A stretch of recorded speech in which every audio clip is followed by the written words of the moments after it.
नगरिया रवि मन गौतम दूध हमारे अरे महू नगरिया जन्मे बाबा हमारे भौजी महू नगरिया जन्मे बाबा हमारे भौजी महू नगरिया अरे महू नगरिया जन्मे बाबा हमारे भौजी महू नगरिया जन्मे बाबा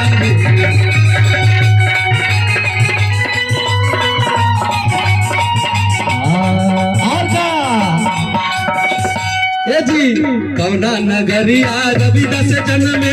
कौना गौतम दूध हमारे देवारो अरे कौना नगरिया रविदास जन्मे कौना गौतम दूध हमारे देवारो कौना नगरिया जन्मे बाबा देवारो अरे कौना नगरिया जन्मे अरे तोहरा सराजी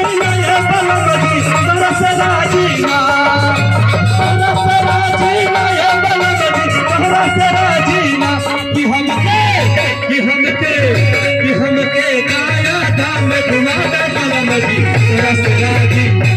हमके काया धाम घुमाना बलमजी रसराजी